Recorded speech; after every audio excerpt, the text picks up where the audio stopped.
Mémoire vivante de l'aïkido, Nobuyoshi Tamura a connu au sensei le fondateur de son art, puis son fils, et aujourd'hui, il perpétue l'esprit de la famille en restant très proche de l'actuel Doshu.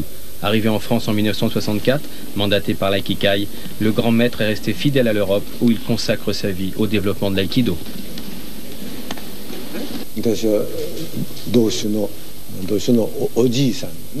Je suis redevable de l'aïkido au grand-père de l'actuel Doshu, à son père, et aujourd'hui à lui. Ça fait 3 générations, au travers de 3 générations que j'ai appris l'aïkido. Quand j'ai rencontré le fondateur, j'étais très jeune, bien sûr, et tout ce qu'on me montrait, tout ce qu'il m'expliquait ou qu'il expliquait, je croyais le comprendre simplement, je ne comprenais pas.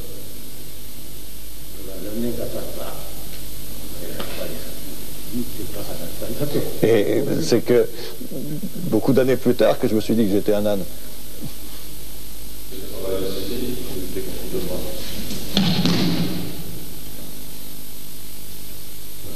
Ça fait plus de 35 ans. Et effectivement, les techniques, que ce soit les miennes ou celles des pratiquants, ont peut-être changé. Mais la réalité, comme l'a exprimé le Doshu tout à l'heure, c'est que l'aïkido, l'essence de l'aïkido ne change pas, elle.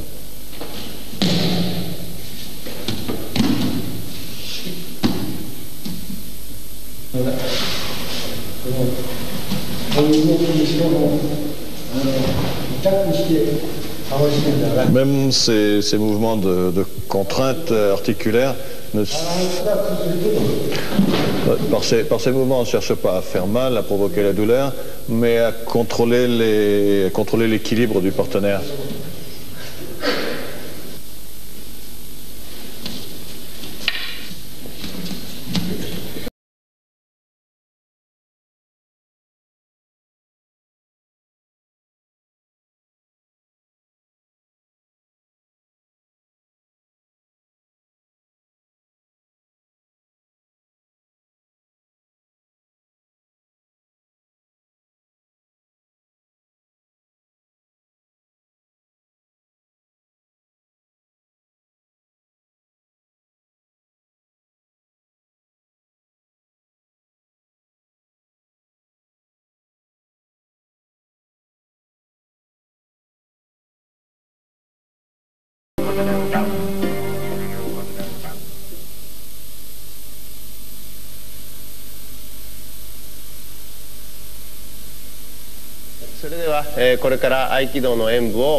Je vais commencer une démonstration d'aïkido. La pratique de l'aïkido se divise en swariwaza, c'est-à-dire technique assise, hamyandachiwaza, un partenaire assis, un debout, tachiwaza, le travail debout, bukiwaza, les armes, et taninzogake, le travail en groupe. Lors de la pratique courante, c'est un échange de techniques entre 2 partenaires qui permet donc de développer le corps et l'esprit. Lors d'une démonstration, on cherche à exprimer le résultat de sa pratique en aïkido. Je vais donc entamer une démonstration par le travail en tachiwaza, c'est-à-dire le travail debout. Il y a de nombreuses techniques qui varient suivant les formes d'attaque, de saisie, de frappe. Par exemple, sur une frappe,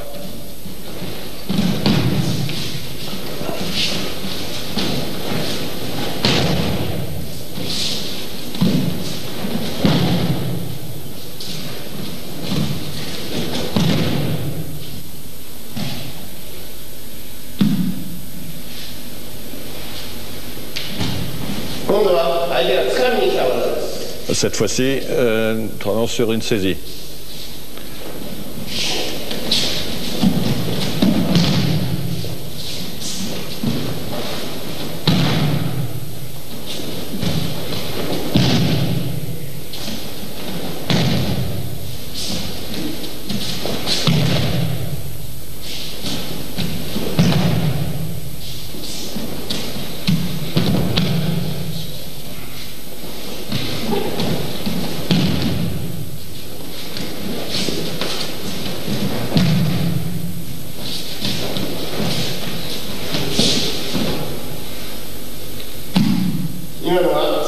vais maintenant faire une démonstration de Suwari-waza, c'est-à-dire de techniques assises. Ces techniques assises trouvent leur origine dans le monde des guerriers, dans les châteaux qui étaient donc assis sur des tatamis, et un certain nombre de techniques ont été développées pour cet usage, et c'est une particularité de l'aïkido aujourd'hui d'avoir conservé ces techniques. Et on les a conservées dans l'aïkido comme entraînement particulier, en particulier pour les hanches. Là, il y a un retournement du poignet.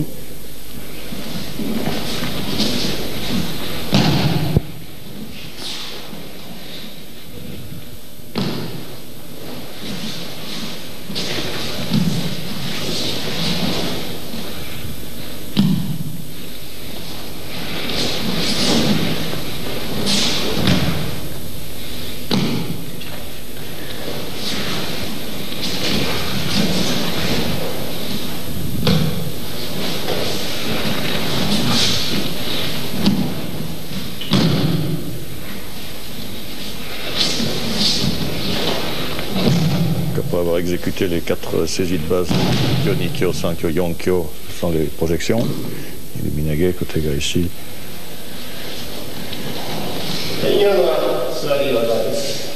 Donc, après le Suwari-waza,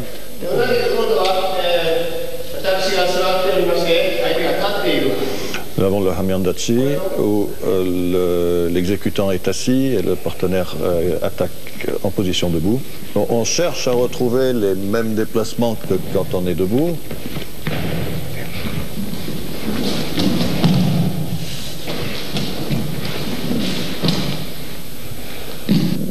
Je vais maintenant démontrer les les défenses contre les armes. Les déplacements sont les mêmes tout à fait qu'à main nue, mais évidemment, comme il y a une arme, la distance, le maï, est différente.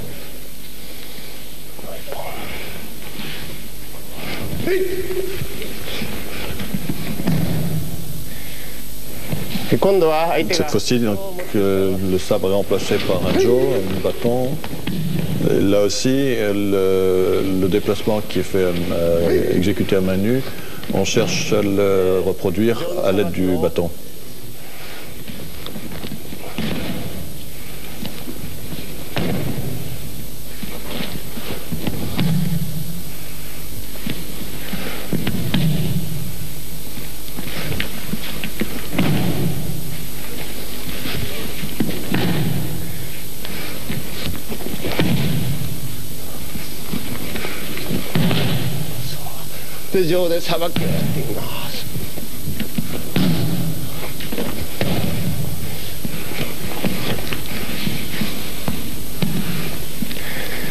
Alors cette fois-ci, c'est un travail contre deux adversaires.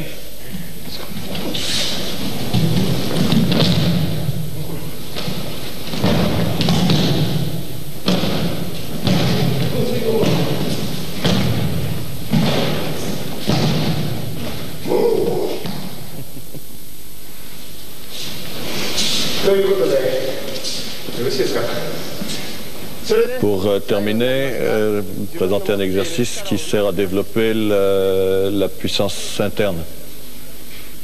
C'est un exercice de coordination physique et respiratoire. Ces exercices de Kokuro, donc de développement de la puissance respiratoire, sont essentiels pour l'aïkido car ils développent ce qui anime les techniques de l'aïkido.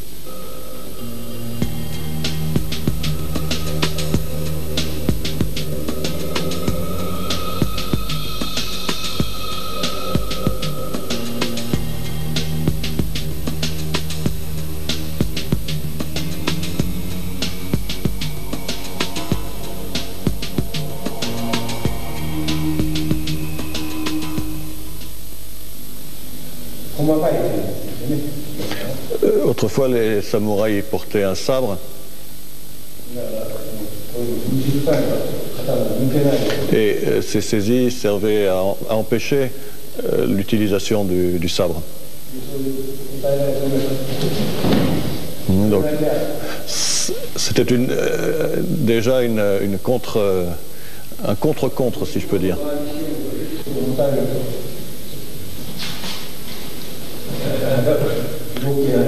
Le fait de saisir, ça devrait permettre de contrôler totalement le corps d'une personne. Rendre totalement non fonctionnel. Donc, ce qu'on cherche à faire, c'est d'étudier, de trouver sa liberté de mouvement malgré la saisie.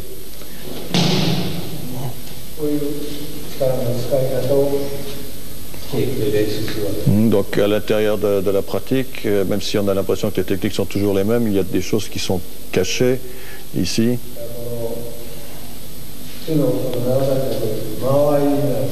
Donc c'est une étude du Mai. Le Mai, c'est la distance, le temps, le rythme.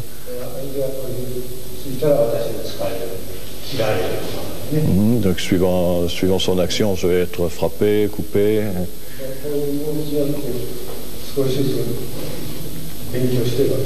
Donc, chaque action vous permet d'étudier la saisie.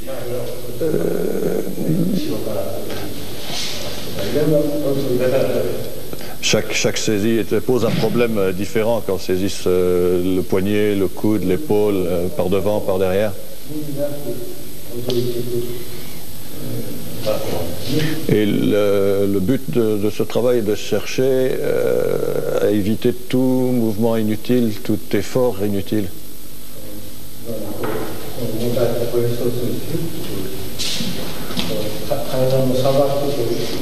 Un déplacement du corps permet, par exemple, de se libérer de sa force. Ce mouvement est très proche de celui-là. Il ne s'agit pas de s'affoler, mais de trouver la tranquillité dans le mouvement.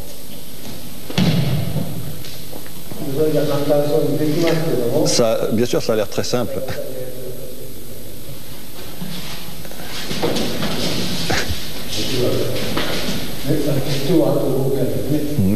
Il y a un problème de temps qui se pose.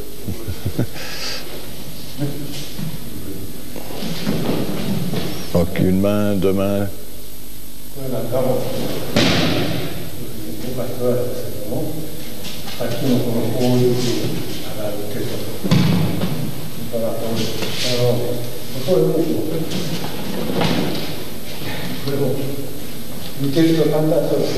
Comme toujours, ça a l'air très facile quand on le voit, et quand on essaye...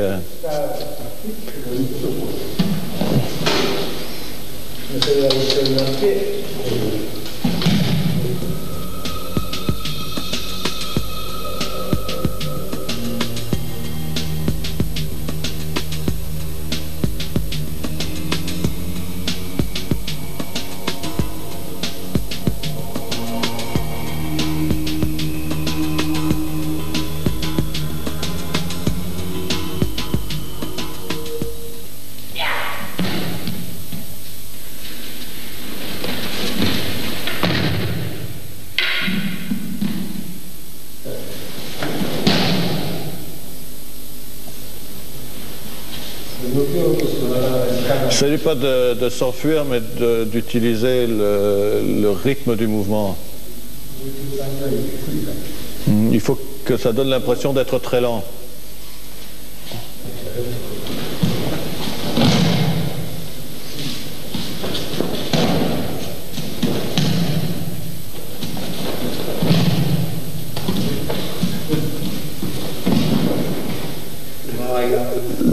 Les saisies et le travail au couteau sont très très proches.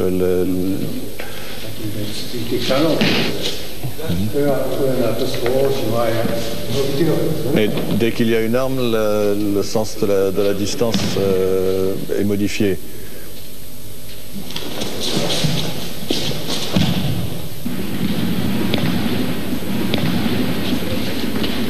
Vous avez longtemps travaillé avec Maître Shiba. Lui, qu'est-ce que vous retirez aujourd'hui de l'homme qu'il était? Je parle de l'homme. Donc bien sûr, dans le dojo, c'était le chef, le maître. Hein, et donc il avait un aspect sévère. Mais dans la vie de tous les jours, dans les autres moments, c'était vraiment comme un grand-père très gentil.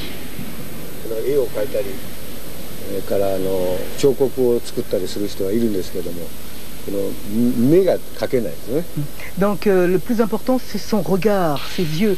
Ce n'est pas qu'il soit terrible ou transperçant, mais il y a quelque chose qui vous touche.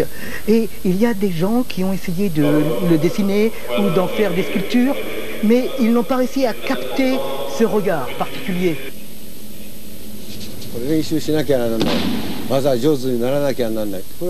L'idée, ce n'est pas de pratiquer en se disant « il faut que je pratique, il faut que je m'entraîne, il faut que je devienne bon en technique ». C'est de prendre plaisir dans ce que l'on fait dans la pratique.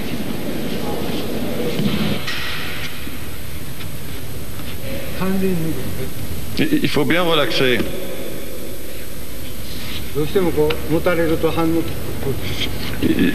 C'est un réflexe, quand on est saisi, on a tendance à réagir. Hein. Il faut surpasser le réflexe et se décontracter. C'est ça l'exercice. Vous pensez d'abord à faire tomber, c'est pas à ça qu'il faut penser. Il faut penser à se libérer, à laisser partir la force.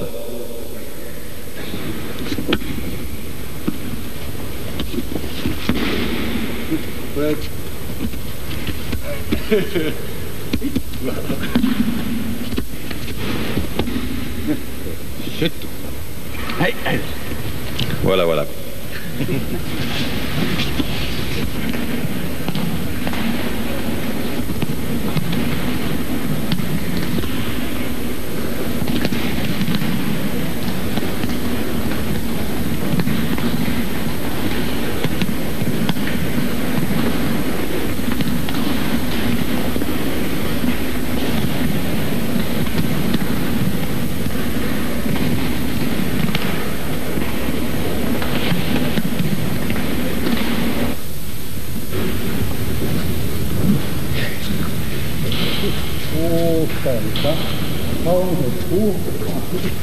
Entrez bien, poussez bien le coude vers le visage, vers la colonne vertébrale en fait.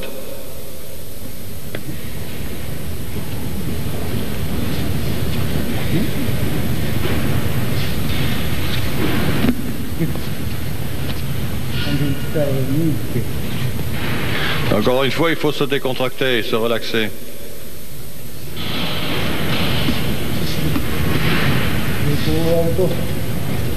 Si vous forcez, tout se bloque.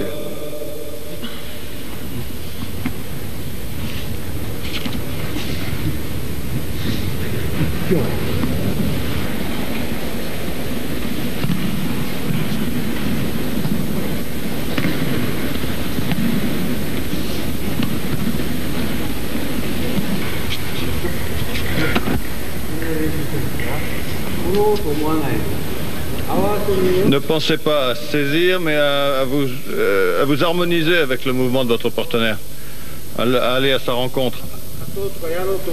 C'est pas une histoire de faire quelque chose ou de vaincre, ni d'aller vite.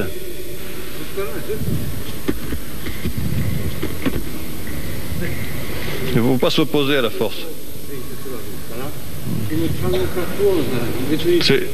C'est cette sensation qui est importante. Ikkyo en soi. Ikkyo en soi, ça ne change rien à votre vie. Hein. Mais par contre, ça contient tous les mouvements qui sont intéressants à étudier. Autrement, sur un plan pratique, ça suffit largement, vous comprenez? Il n'y a pas besoin de pousser ou de faire tomber.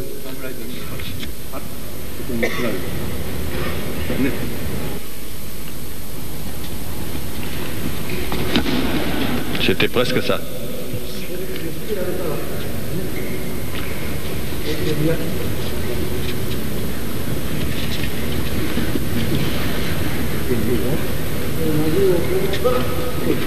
C'est parce qu'il me pousse, il me dérange. Il ne faut pas déranger votre partenaire.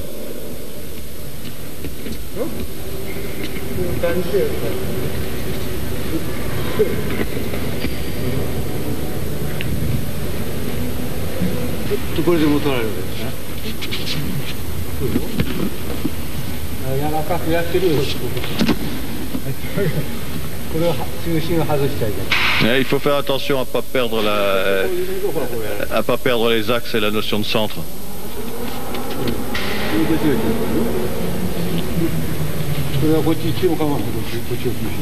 Ouais, mais vous pouvez changer aussi, c'est pas grave.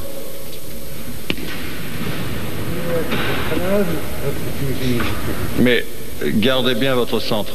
Il ne faut pas sortir de cet axe.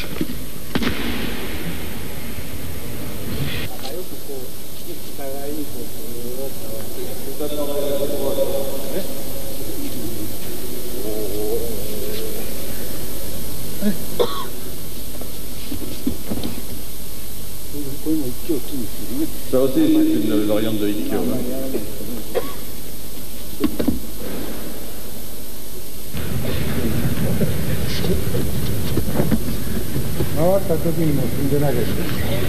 Il faut que la technique soit engagée au moment où vous retournez. Hein.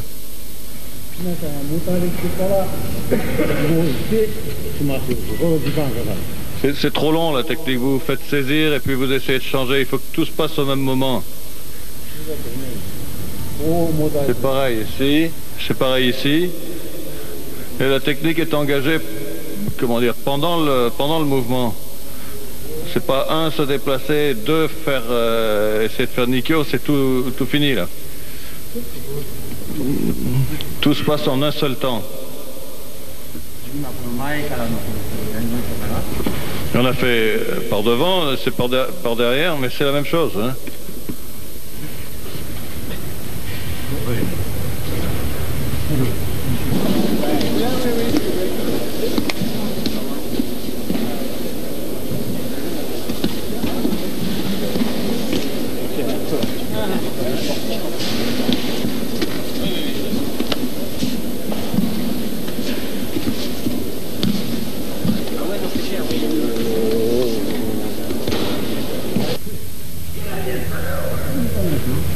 Ne forcez pas, c'est une question de rythme et de distance.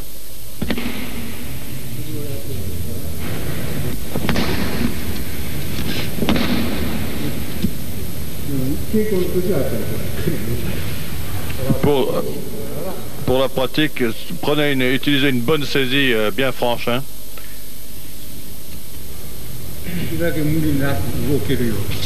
Et supprimez tous les efforts inutiles. C'est pas votre partenaire 14, c'est vous.